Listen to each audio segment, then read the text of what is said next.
खबरों का lunch box. नमस्कार, रेडियो मनी 9 पर आपका बहुत बहुत स्वागत है। मैं हूं आपके साथ अभिषेक गुप्ता और आप सुन रहे हैं खबरों का लंच बॉक्स। काम मांगने वालों की संख्या बढ़ी, लेकिन क्यों घटी वेतन वृद्धि की रफ्तार? देश में कितनी बढ़ गई सोने की तस्करी? सरकार ई कॉमर्स कंपनियों के डार्क पैटर्न पर शिकंजा कसने के लिए क्या करने जा रही है, बताएंगे आपको।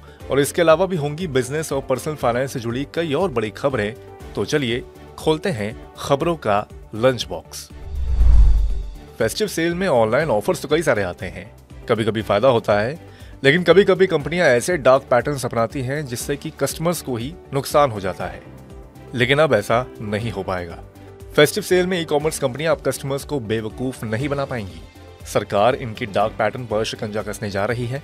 सरकार ने ई कॉमर्स कंपनियों को इस संबंध में सेल्फ रेगुलेशन करने के लिए कहा था, लेकिन कंपनियां इस काम में विफल रही हैं। इसलिए अब उपभोक्ता मामलों का मंत्रालय इसे लेकर गाइडलाइंस जारी करने जा रहा है। मंत्रालय के सचिव इन गाइडलाइंस को जल्द ही जारी कर सकते हैं।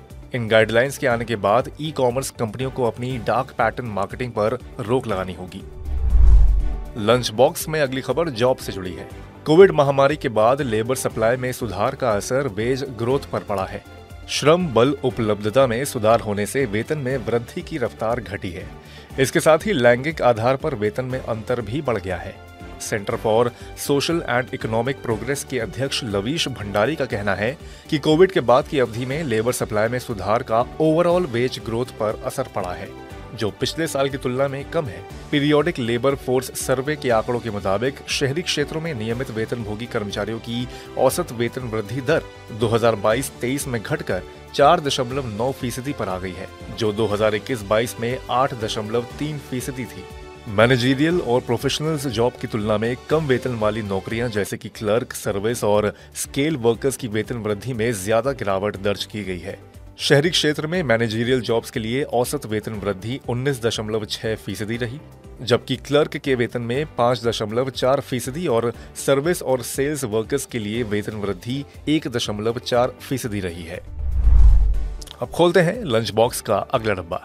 सरकार ने चालू रबी सत्र के लिए फॉस्फोरिक एवं पोटाशिक फर्टिलाइजर्स के लिए 22,303 करोड़ रुपए की सब्सिडी देने की घोषणा की है। इसके साथ ही सरकार ने कहा है कि किसानों को सॉइल न्यूट्रिएंट डीएपी 1350 रुपए प्रति बैग की दर से मिलता रहेगा। प्रधानमंत्री नरेंद्र मोदी की अध्यक्षता में केंद्रीय मंत्रिमंडल ने रबी सत्र 2023-24 यानी कि 1 अक्टूबर 2023 से 31 मार्च 2024 तक में पीएंडके उर्वरकों के लिए पोषक तत्व आधारित सब्सिडी दरें तय करने के लिए फर्टिलाइजर्स विभाग के प्रस्ताव को मंजूरी दे दी है। घर खरीदने के लिए नवरात्र सबसे शुभ दिन होते हैं, और जो अगली खबर है उससे पता चलता है कि नवरात्र के दौरान कई लोगों ने घर खरीदे हैं।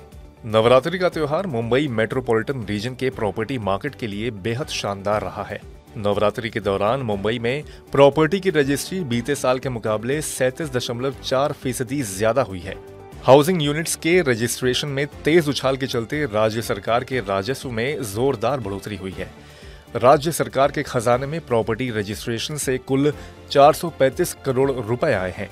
Real estate consultancy firm Naik Frank ने डेटा जारी किया है, जिसके मुताबिक नवरात्रि के 9 दिनों में कुल 4,594 प्रॉपर्टी की रजिस्ट्री हुई है, जबकि बीते साल नवरात्रि के दौरान कुल 3,343 हाउसिंग यूनिट्स की रजिस्ट्री देखने को मिली थी।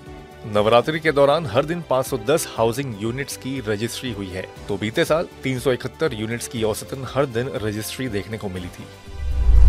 एक और खूब प्रॉपर्टी सेल आउट हुई हैं, तो दूसरी ओर सोने की बिक्री में भी 30% तक की वृद्धि देखने को मिली है। नवरात्र के दौरान लोगों ने सोने की भी खूब खरीदारी की है। ईटी की रिपोर्ट के मुताबिक Malabar gold and diamonds, PNG jewellers और सेंको गोल्ड एंड डायमंड्स जैसे बड़े ज्वेलर्स ने पिछले साल की तुलना में दशहरा नवरात्रि के दौरान बिक्री में 30% तक की वृद्धि दर्ज की है। नवरात्र के दौरान सोना बिका तो पूरे साल देश में सोने की तस्करी भी खूब हुई। अप्रैल सितंबर के दौरान तस्करी किए गए सोने की जब्ती करीब 43% बढ़कर 2000 किलोग्राम हो गई। इसमें से ज्यादातर सोना म्यांमार, नेपाल और बांग्लादेश की सीमाओं के जरिए भारत में लाया गया। Central board of excise and custom के चेयरमैन संजय कुमार अग्रवाल ने बताया कि पिछले साल अप्रैल सितंबर में 1400 किलोग्राम सोना जब्त किया गया था, जबकि पूरे वित्त वर्ष 2022-23 में करीब 3800 किलोग्राम सोना जब्त किया गया। इसी के साथ आ गए हैं हम लोग लंच बॉक्स के आखिरी डब्बे में, ऑनलाइन सर्विस पर सुविधा शुल्क से देश के अधिकांश कस्टमर्स नाखुश हैं। लोकल सर्कल्स के सर्वे में 83% उपभोक्ता टिकट या किसी अन्य सेवा की बुकिंग पर लिए जाने वाले सुविधा शुल्क का भुगतान नहीं करना चाहते हैं। 84% लोग चाहते हैं कि सरकार और IRCTC जैसी सार्वजनिक क्षेत्र की इकाइयां सुविधा शुल्क या सेवा शुल्क लेना बंद करें और डिजिटल इंडिया को बढ़ावा दें। सर्वे से पता चला है कि ऑनलाइन सेवाएं या टिकट खरीदने वाले 79% उपभोक्ता ज्यादा सुविधा शुल्क से तंग आ चुके हैं। ये अत्यधिक शुल्क डिजिटल इंडिया के रास्ते में बाधा उत्पन्न कर रहा है।